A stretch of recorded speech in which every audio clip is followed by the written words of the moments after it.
Genesis chapter 35. Bethel revisited. God said to Jacob, "Go up now to Bethel. Settle there and build an altar there to the God who appeared to you when you were fleeing from your brother Esau." So Jacob told his household and all who were with him, "Get rid of the foreign gods among you. Then purify yourselves and change your clothes. Let us now go up to Bethel, so that I might build an altar there to the God who answered me in the day of my distress, and who has been with me wherever I have gone."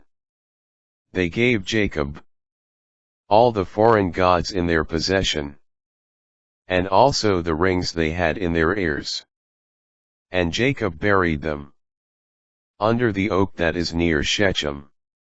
Then, as they set out, a great terror fell upon the surrounding towns, so that no one pursued the sons of Jacob. Thus Jacob and all the people who were with him arrived in Luz, now Bethel, in the land of Canaan. There he built an altar and called the place El Bethel, for it was there that God had revealed himself to him when he was fleeing from his brother. Deborah, Rebekah's nurse, died. She was buried under the oak below Bethel, and so it was named Allon Bachuth. On Jacob's arrival from Paddan Aram, God appeared to him again and blessed him. God said to him, "Your name is Jacob. You will no longer be named Jacob, but Israel will be your name." So he was named Israel. Then God said to him, "I am God Almighty. Be fruitful and multiply. A nation, indeed an assembly of nations, will stem from you, and kings will issue from your loins.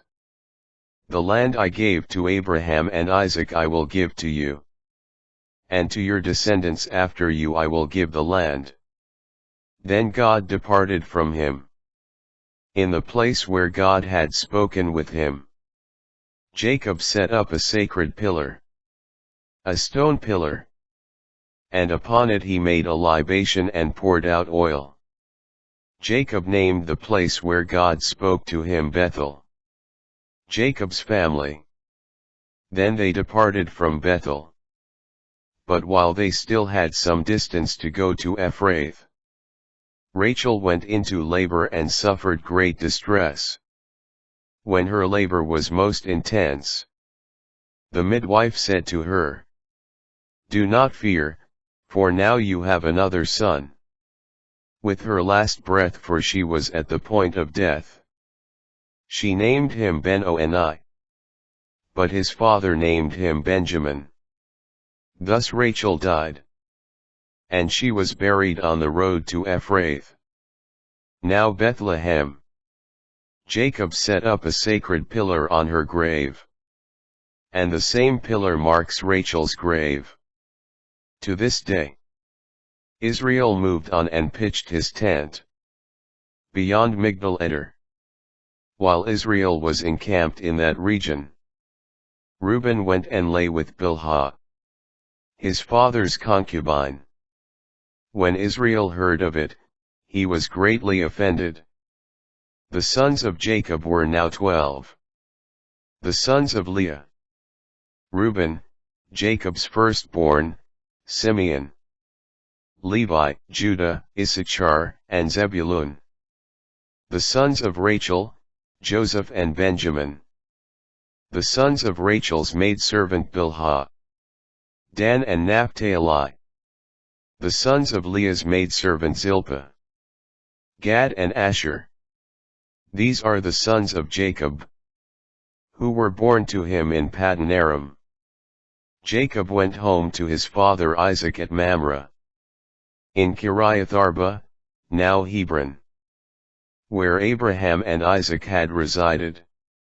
The length of Isaac's life was 180 years. Then he breathed his last.